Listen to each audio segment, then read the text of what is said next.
আসসালামু আলাইকুম। আমি আরেকটি মজার রেসিপি নিয়ে হাজির হলাম আপনাদের সকলের সামনে। আজকে আমার রেসিপিটির নাম হচ্ছে চিতল মাছের ঝোল রান্না। তো দেখতে পাচ্ছেন একটি ডেক্সিতে প্রথমে আমি সয়াবিন তেল দিয়ে দিলাম এবং তেলের পরিমাণটা খুবই অল্প পরিমাণ দিতে হবে। এরপর পেঁয়াজ কুচিগুলো দিয়ে দিলাম যেহেতু তেলটা গরম হয়ে গেল। আর এটি আমরা চট্টগ্রামের মধ্যে অন্ততপক্ষে বছরে 2 বার করে থাকি এই রান্নাটা। আর যখন করতেছি ভাবলাম আপনাদের সাথে শেয়ার করি। আর এটা রান্না করার একটাই উদ্দেশ্য, এটা মূলত আমাদের চট্টগ্রামে চৈত্র মাস কিংবা বৈশাখ মাসে করে থাকে।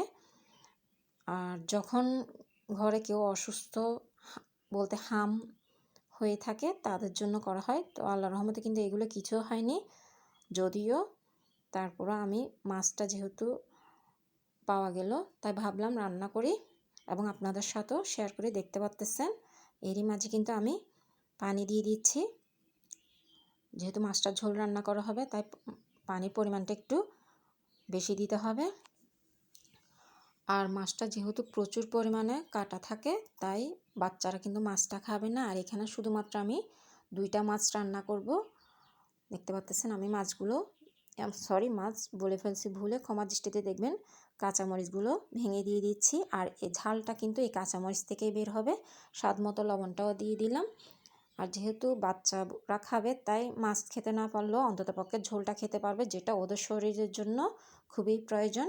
এরই মাঝে কিন্তু আমি হলুদের গুঁড়া দিয়ে দিলাম 1 চা চামচ এবং সামান্য পরিমাণ মরিচের গুঁড়া দিলাম।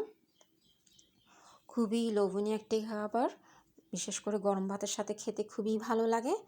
আর এটা কিন্তু ডালের মতন করেও খাওয়া যায়, বাচ্চারা অনায়াসে খেয়ে নেবে। আপনারা অবশ্যই এভাবে একবার হলে তৈরি করে দেখবেন এবং পরিবারের সকলের সামনে পরিবেশন করে দিবেন, দেখবেন ওরা খেয়ে নেবে। এরই মাঝে কিন্তু আমি টমেটোটা দিয়ে দিচ্ছি। ও হ্যাঁ, এখানে কিন্তু টমেটোর পরিমাণটা একটু বেশি লাগবে। আর আমার ভিডিওগুলো যদি ভালো লেগে থাকে অবশ্যই শেয়ার করে দিবেন যাতে অন্যরা দেখার সুযোগ পায়। আর আপনারা অবশ্যই একবার হলেও তৈরি করে দেখবেন এবং কার কেমন লেগেছে অবশ্যই কমেন্টস করে জানাবেন। খুবই অসাধারণ একটি রান্না এটি। দেখতে পাচ্ছেন আমি এগুলো নেড়ে চেড়ে দিলাম। প্রায় রান্নাটা হয়ে আসতেছে, শেষের দিকে রান্নাটা। আর হ্যাঁ, মাছটা কিন্তু আপনারা চাইলে পরবর্তীতে ভেজে খেয়ে নিতে পারবেন। তো আমি বাকি ধনিয়া পাতাটা দিয়ে দিচ্ছি, দেখতে পাচ্ছেন। তো দেখতে পাচ্ছেন মাশাআল্লাহ তৈরি হয়ে গেল আমার চিতল মাছের ঝোল রান্না। আশা করি আপনাদেরও ভালো লাগবে। আর এই ঝোলটা নাকি খেয়ে থাকলে যখন হাম হয়ে থাকে তখন নাকি আর হামের এফেক্টটা আসলে কারো শরীরে পড়ে না, মানে যেই রোগীটার গায়ে হয়ে থাকে কিংবা যেই মানুষটার গায়ে হয়ে থাকে হামটা, তেমনটা আর এফেক্ট হয় না। সেজন্য মূলত করা হয়ে থাকে। তা আল্লাহর রহমত কিন্তু আমার পরিবারে কারো হয়নি, তারপরেও করলাম। তা আজ এতটুকুই, দেখার জন্য সবাইকে ধন্যবাদ।